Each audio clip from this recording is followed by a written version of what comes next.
Hello everyone, welcome to my channel. तो आज हम करने जा रहे हैं रिप्रोडक्टिव हेल्थ चैप्टर के important PYQs for NEET exam. तो चलिए स्टार्ट करते हैं। ये कुछ क्वेश्चंस हैं, किस ईयर में कितने क्वेश्चंस आए हैं इस चैप्टर से आप पॉज करके देख सकते हैं। तो ये है पहला क्वेश्चन नंबर 1 जो है ये 2020 में पूछा गया था नीट में। तो देखते हैं। Select the option including all sexually transmitted disease. इसमें ऑप्शन में कौन से में सारे सेक्सुअली ट्रांसमिटेड डिजीज़ हैं।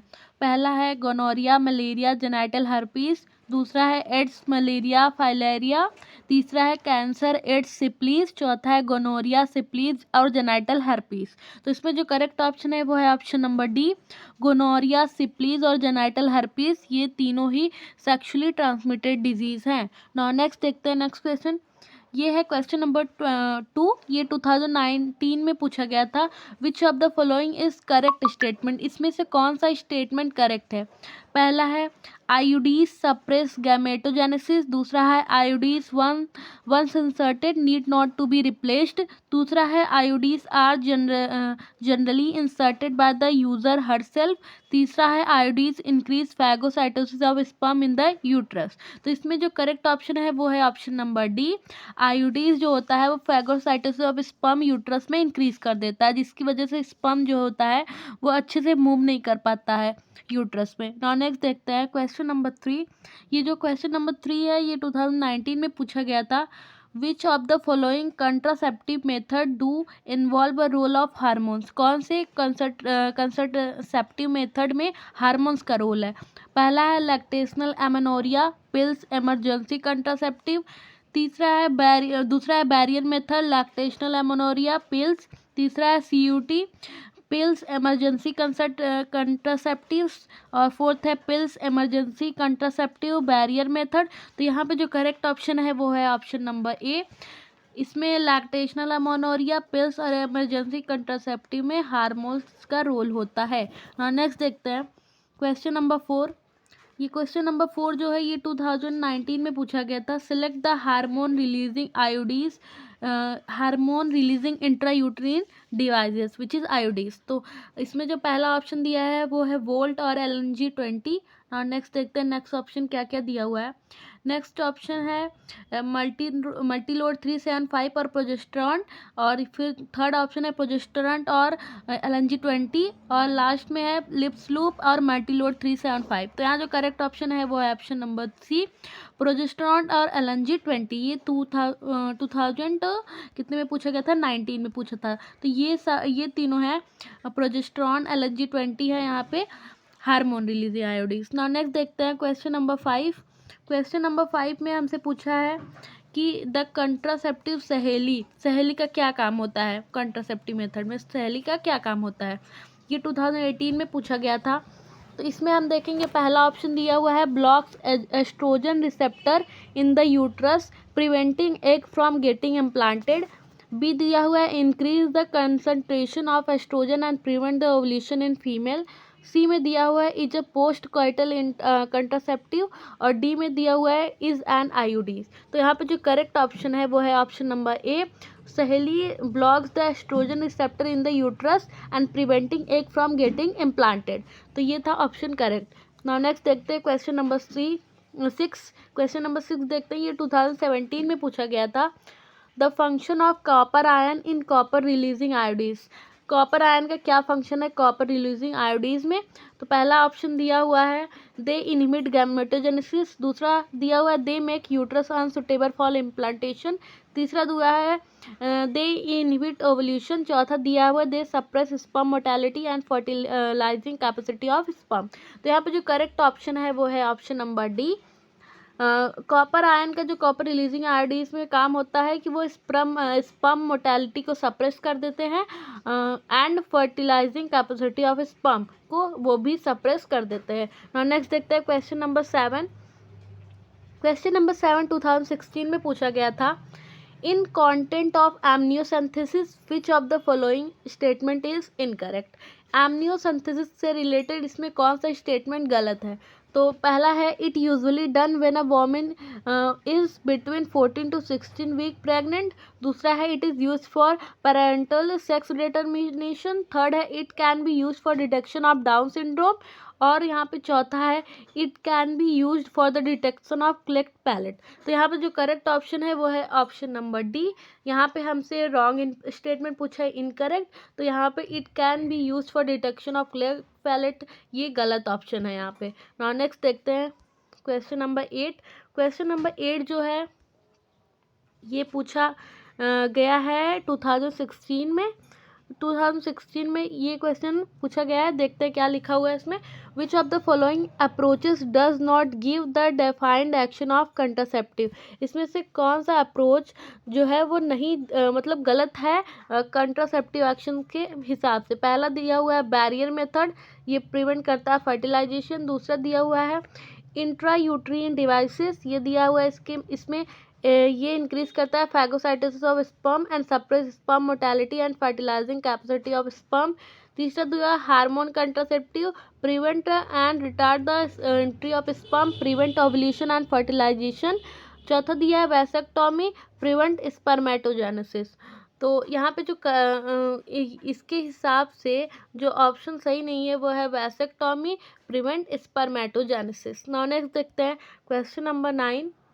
क्वेश्चन नंबर 9 जो है ये 2015 में पूछा गया था। Hysterectomy is a surgical removal of.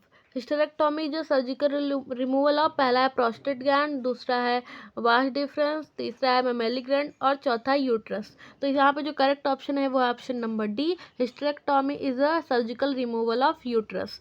Next देखते हैं क्वेश्चन नंबर 10। क्वेश्चन नंबर 10 जो है ये 2014 में पूछा गया था। Tubectomy is a method of sterilisation in. Tubectomy कौन सा मेथड है स्टेरलाइजेशन में। पहला smart part of fallopian tube is removed और टाइड अप। दूसरा है ओवरीज आर रिमूव्ड सर्जिकली। तीसरा smart part of a vast difference is removed और टाइड अप। चौथा यूट्रस इज रिमूव्ड सर्जिकली। तो यहाँ पे जो करेक्ट ऑप्शन है वो है ऑप्शन नंबर ए, ट्यूबेक्टोमिक में small part of fallopian tube is removed और टाइड अप। नेक्स्ट देखते हैं क्वेश्चन नंबर 11। क्वेश्चन नंबर 11 जो है ये 2014 में पूछा गया था। Which of the following is a hormone releasing intra uterine devices.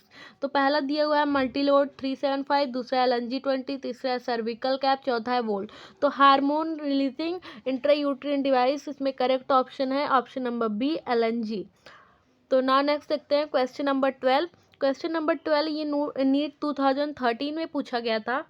which of the following cannot be detected in a developing fetus by amniocentesis। amniocentesis से हम क्या नहीं डिटेक्ट कर सकते हैं। पहला है सेक्स ऑफ द फीटस, दूसरा है डाउन सिंड्रोम, तीसरा है जॉन्डिस, चौथा है क्लिनफेल्टर सिंड्रोम। तो यहाँ पे जो करेक्ट ऑप्शन है वो है ऑप्शन नंबर सी, amniocentesis से हम जॉन्डिस के डिटेक्शन नहीं कर सकते हैं। नेक्स्ट देखते हैं क्वेश्चन नंबर 13।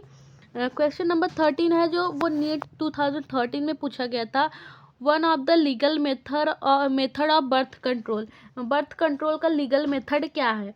तो पहला हम देखते हैं इसमें दिया हुआ है by abstaining from coitus from day to 10 to 17 of the menstrual cycle, by having coitus at the time of the day break, by premature ejaculation during coitus, या फिर abortion by taking appropriate medicine. तो यहाँ पे जो correct option है वो है option number D, abortion by taking an appropriate medicine. ना नेक्स्ट देखते हैं क्वेश्चन नंबर 14 है, ये नीट 2013 कर्नाटका में पूछा गया था। One of the following is not a method of contraception, which one. कौन सा इसमें कंट्रासेप्टिव मेथड नहीं है। पहला है ट्यूबेक्टोमी, दूसरा है कॉन्डम्स, आगे देखते हैं। तीसरा है pills of a combination of oxytocin and vasopressin, चौथा है लिप्स लूप। तो यहाँ पे जो करेक्ट ऑप्शन है वो है option number C, pills of a combination of oxytocin and vasopressin जो मेथड है वो करेक्ट नहीं है किसके लिए, कंट्रासेप्शन के लिए। नेक्स्ट देखते हैं हम next question number 15। Question number 15 ये नीट 2012 में पूछा गया था। What is figure given below showing in particular, ये फिगर किसका है? बेसिकली ये फीमेल रिप्रोडक्टिव सिस्टम का डायग्राम है। तो ये फिगर हमें क्या बता रहा है? Ovarian cancer, uterine cancer, tubectomy या फिर वैसेक्टोमी। तो ये फिगर हमें बता रहा है ट्यूबेक्टोमी हो रहा है। यहाँ पे basically small pot of fallopian tube यहाँ पे कट करके टाई किया गया हुआ है, तो ये ट्यूबेक्टोमी है। नाउ नेक्स्ट देखते हैं क्वेश्चन नंबर 16। क्वेश्चन नंबर 16 ये 2011 नीट में पूछा गया था। Which one of the following is most widely accepted method of contraception in India as present. Present में कौन सा सबसे ज़्यादा यूज़ किया जाने वाला कंट्रासेप्शन मेथड है इंडिया में? पहला दिया हुआ है यहाँ पे सर्विकल कैप, दूसरा हुआ है ट्यूबेक्टोमी, तीसरा डाइफ्राम्स, चौथा आईयूडीज इंट्रायूटेरिन डिवाइसेस। तो यहाँ पे जो करेक्ट ऑप्शन है वो है option number D, IUDs intrauterine devices India में ज़्यादा यूज़ हो रहा है। नाउ नेक्स्ट देखते हैं ये 2010 में पूछा गया है question number 17। Copper ion released from copper releasing intrauterine devices IUDs क्या करता है? Make uterus unsuitable for implantation, increase phagocytosis of sperm, या फिर सप्रेस स्पर्म मोर्टेलिटी, या फिर प्रिवेंट ओव्यूलेशन। तो यहाँ पे जो करेक्ट ऑप्शन है वो है option number C, copper ion जो होता है वो स्पर्म मोर्टेलिटी को सप्रेस कर देता है। नेक्स्ट देखते हैं क्वेश्चन नंबर 18। ये क्वेश्चन नंबर 18 जो है ये पूछा गया है, देखते हैं ये 2008 में पूछा गया है। Given below 4 methods A to, यहाँ पे ए से डी तक 4 मेथड दिया हुआ है and their modes of action, उनके क्या एक्शंस हैं दिया हुआ है ए से डी तक।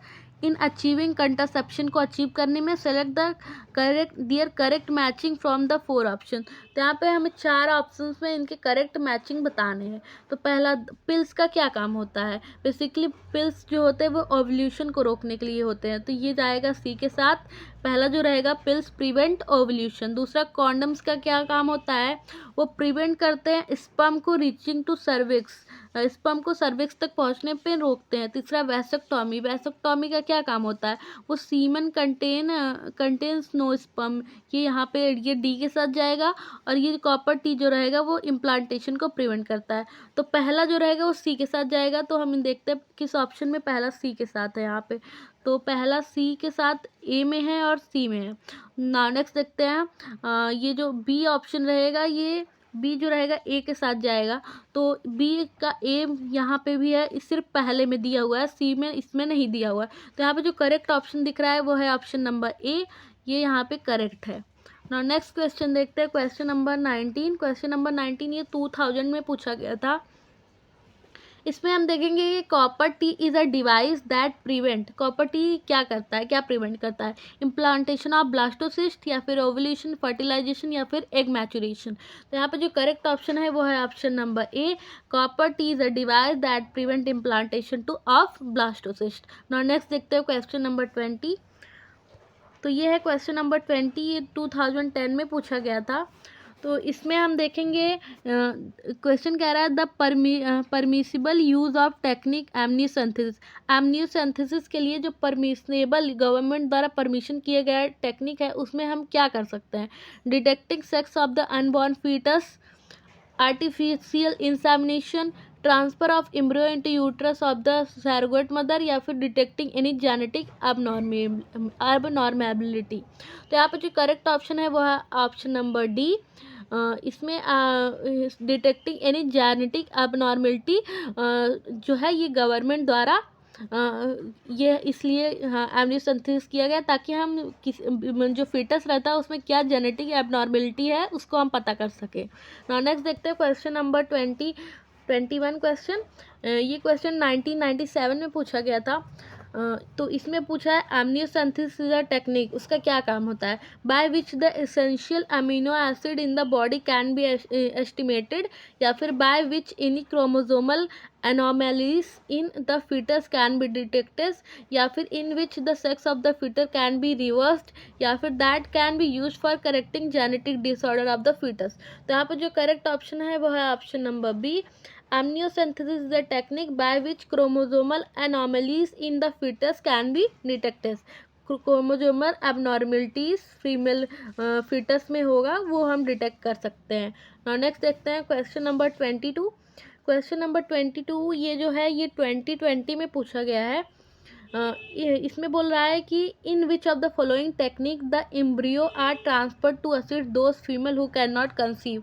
तो कौन से टेक्निक से हम एम्ब्रियो ट्रांसफ़र कर सकते हैं उस फीमेल में जो कंसीव नहीं कर सकती हैं, बेसिकली जो बेबी को कंसीव नहीं कर सकती। तो पहला है गिफ्ट एंड जिप्ट, दूसरा है ICSI और जिप्ट, तीसरा है जिप्ट एंड ICSI, चौथा है जिप्ट एंड IUT।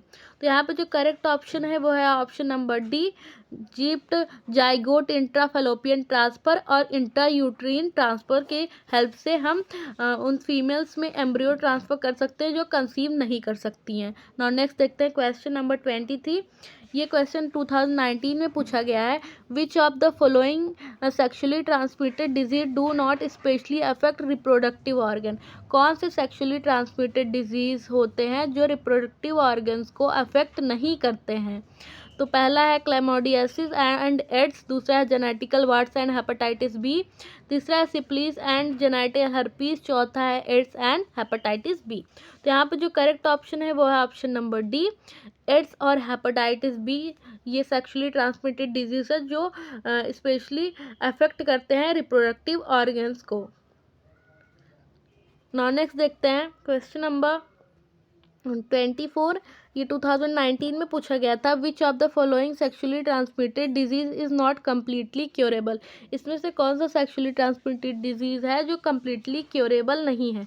पहला है गोनोरिया या फिर genital herpes, genital warts, genital herpes या फिर क्लैमोडियासिस। तो यहाँ पे जो करेक्ट ऑप्शन है वो है option number C, genital herpes is a sexually transmitted disease that is not completely curable. Next देखते हैं क्वेश्चन नंबर 25। ये 2017 में पूछा गया था, in a case of a couple where the male is having very low sperm count which technique will be suitable for fertilisation. Couple में अगर mail में स्पर्म काउंट लो है तो उसके लिए कौन सा टेक्निक सुटेबल होगा। तो पहला है गैमीट इंट्रासाइटोप्लाज्मिक फलोपियन ट्रांसफ़र या फिर आर्टिफिशियल इंसेमिनेशन या फिर इंट्रासाइटोप्लाज्मिक स्पर्म इंजेक्शन या फिर इंट्रायूट्रिन ट्रांसफ़र। तो यहाँ पे जो करेक्ट ऑप्शन है वो है ऑप्शन नंबर बी, उसके लिए आर्टिफिशियल इंसेमिनेशन AI जो होगा वो सुटेबल होगा। नाउ नेक्स्ट देखते हैं क्वेश्चन नंबर 26। ये 2015 में पूछा गया था, ectopic pregnancy are referred as. Ectopic pregnancy क्या होता है, implantation of embryo at the site other than uterus, मतलब एम्ब्रियो का उसके साइट की जगह कहीं और जगह यूट्रस में इम्प्लांटेशन हो जाएगा, या फिर implantation of defective embryo in the uterus, या फिर pregnancies terminated due to hormonal imbalance, या फिर प्रेगनेंसीज विद जेनेटिक एबनॉर्मेलिटी। तो यहाँ पे जो करेक्ट ऑप्शन है वो है ऑप्शन नंबर ए, एक्टोपिक प्रेगनेंसी में जो होता है वो एम्ब्रियो यूट्रस में किसी अलग पार्ट में जाके इम्प्लांट हो जाता है, बेसिकली उस अपनी जगह पे नहीं रहता है। तो नेक्स्ट देखते हैं नेक्स्ट क्वेश्चन नंबर 27।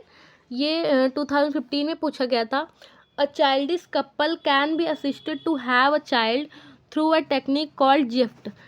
एक चाइल्डलेस कपल जो होते हैं उनको चाइल्ड प्रोवाइड करते हैं जिफ्ट की मदद से, टेक्निक की मदद से, जिसे हम जिफ्ट कहते हैं, gamete intrafallopian transfer. The full form of the technique is, तो अभी मैंने बता दिया, तो उस टेक्निक का फुल फॉर्म क्या होता है देखते हैं हम। पहला लिखा है गैमेट इंट्राफेलोपियन ट्रांसफ़र, दूसरा है gamete internal fertilisation and transfer, तीसरा है germ cell internal fallopian transfer, या फिर गैमेट इंसेमिनेटेड फेलोपियन ट्रांसफ़र। तो करेक्ट ऑप्शन है पहला, gamete intrafallopian transfer. Now next देखते हैं क्वेश्चन नंबर 28।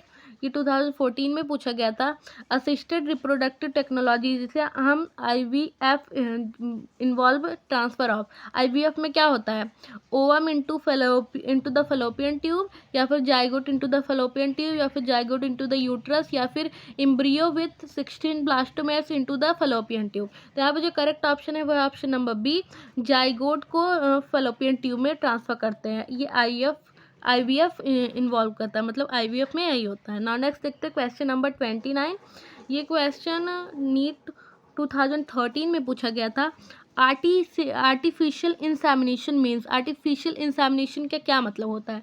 पहला दिया है transform of sperm of husband to test tube containing ova. दूसरा है artificial induction of sperm of a healthy donor into the vagina. तीसरा है introduction of sperm of a healthy donor directly into ovary. चौथा है transform of sperm of a healthy donor to a test tube containing ova. तो यहाँ पे जो correct option है वो है option number B. Artificial insemination का मतलब होता है artificial introduction of sperm of a healthy donor into the vagina. Now next देखते हैं क्वेश्चन नंबर 30। ये क्वेश्चन जो है एक मिनट, क्वेश्चन नंबर 30 जो है ये क्वेश्चन नीट 2013 में पूछा गया था। इसमें पूछा है which one of the following statement is correct regarding to sexually transmitted disease. Means STD के रिगार्डिंग यहाँ पे कौन सा स्टेटमेंट करेक्ट है, करेक्ट पूछा है यहाँ पे। तो पहला है the chance of 5 year boy containing STD are very little. दूसरा है अ पर्सन में contact simply by sharing milk with one already suffering from the disease. दूसरा है haemophilia is one of the STD। तीसरा है genital herpes and sickle cell anaemia are both are STD। तो यहाँ पे जो करेक्ट ऑप्शन है वो है option number A. The chance of a 5 year boy containing STD are very little, ये करेक्ट ऑप्शन है STD सेक्सुअली ट्रांसमिटेड डिजीज के रिगार्डिंग। नेक्स्ट देखते हैं क्वेश्चन नंबर 31 यहाँ पे है। तो इस क्वेश्चन को नीट 2013 में पूछा गया था कर्नाटका में। तो इसमें पूछा है the stage transferred into the fallopian tube after the introduced the stage transferred into the uterus after the induced fertilisation of ova in the laboratory is. तो पहला है जाइगोट, दूसरा है एम्ब्रियो एट 4 ब्लास्टोमेयर स्टेज, दूसरा है embryo eight 2 blastomere stage, चौथा है मॉरुला। तो यहाँ पे जो करेक्ट ऑप्शन है वो ऑप्शन नंबर डी मॉरुला। वो मॉरुला स्टेज में ही यूट्रस को फर्टिलाइजेशन ओवा में लैबोरेटरी में लिया जाता है। नाउ नेक्स्ट देखते हैं क्वेश्चन नंबर 32। ये 2012 में पूछा गया था। The test tube baby programme employs which one of the following technique. Test tube baby programme कौन से टेस्ट टेक्निक में आता है? तो पहला है यहाँ पे दिया हुआ है इंट्रासाइटोप्लाज्मिक स्पर्म इंजेक्शन ICSI। दूसरा है इंट्रा यूट्राइन इंसेमिनेशन IUI। तीसरा है गैमेट इंट्राफलोपियन ट्रांसफर जिसे हम गिफ्ट बोलते हैं, बेसिकली यहाँ पे गिफ्ट लिखा है। Zygote intrafallopian transfer GIFT. तो इसमें जो करेक्ट ऑप्शन है वो है option number D zygote intrafallopian transfer में ही हम टेस्ट बेबी प्रोग्राम को लेते हैं। नाउ नेक्स्ट देखते हैं क्वेश्चन नंबर 33। क्वेश्चन नंबर 33 है जो ये नीट 2011 में पूछा गया था। मेडिकल टर्मिनेशन ऑफ प्रेगनेंसी जिसे हम TP बोलते हैं, MTP इज कंसीडर्ड सेफ अब हाउ मेनी वीक, कितने वीक तक MTP medical termination of pregnancy जिसे हम एबॉर्शन बोलते हैं सेफ होता है करवाना? तो यहाँ पे 8 वीक दिया है, 12 वीक दिया है, 18 वीक दिया है, 6 वीक दिया है। तो यहाँ पे जो करेक्ट ऑप्शन है वो है ऑप्शन नंबर बी 12 वीक तक MTP सेफ होता है। नेक्स्ट देखते हैं क्वेश्चन नंबर 34। तो जो क्वेश्चन नंबर 34 होता है ये 2011 महाराष्ट्र में पूछा गया था। तो इसमें क्या दिया हुआ है? पहला इसमें क्वेश्चन है the technique called gamete intrafallopian transfer जिसे हम जिफ्ट बोलते हैं is recommended for the female. कौन से फीमेल को जिफ्ट रिकमेंड किया जाता है? पहला है who can not produce an ovum. दूसरा है who can not retain the fetus inside uterus. तीसरा है who cervical canal is too narrow to allow pass the sperm allow the passage for sperm. चौथा है who can not provide suitable environment for fertilisation. तो यहाँ पे जो correct option है वो है ऑप्शन नंबर ए। ये उन वॉमेन को रिकमेंड किया जाता है who can not produce an ovum. तो गिफ्ट उन्हीं वॉमेन को प्रोवाइड किया जाता है। नाउ नेक्स्ट देखते हैं क्वेश्चन नंबर 35। तो क्वेश्चन नंबर 35 जो है ये नीट 2008 में पूछा गया था। Consider the statement given below regarding contraception and answer as directed thereafter. तो यहाँ पे पहला है medical termination of pregnancy MTP during first semester is generally safe. दूसरा दिया हुआ है generally chance of contraception are nil until mother breast feed the infant up to 2 year। तो नाउ नेक्स्ट देखते हैं नेक्स्ट ऑप्शन क्या दिया हुआ है। नेक्स्ट दिया हुआ है थर्ड में intra uterine devices like copper T are effective contraceptive. चौथा दिया है contraception pills may be taken up to 1 week after the coitus to prevent contraception। तो यहाँ पे जो करेक्ट ऑप्शन है वो है, हम देखेंगे कि यहाँ पे ये सही है, थर्ड ऑप्शन सही है, और हमें फर्स्ट ऑप्शन सही मिला था। यहाँ पे ये फर्स्ट ऑप्शन सही मिला था। तो यहाँ पे फर्स्ट और थर्ड यहाँ पे सही है। तो हम देखते हैं यहाँ पे ऑप्शंस में फर्स्ट और थर्ड कहाँ पे है। बेसिकली यहाँ पे फर्स्ट और थर्ड में दिया हुआ है, तो यहाँ पे जो थर्ड ऑप्शन है वो यहाँ पे करेक्ट है। और नेक्स्ट देखते हैं क्वेश्चन नंबर 36। तो ये क्वेश्चन नंबर 36 जो है ये 2003 में भी पूछा गया था और 1996 में पूछा गया था। Test tube baby is one who, पहला है is born out of artificial insemination, दूसरा है has undergone development in test tube, तीसरा है is born out of the technique of fertilisation in vitro, चौथा है has been developed without fertilisation. तो यहाँ पे जो करेक्ट ऑप्शन है वो है option number C. Test tube baby is one who is born out of the technique fertilization in vitro। So thank you so much for watching the video। If you like the video, do like, share and subscribe, और like करना मत भूलिएगा। Thank you।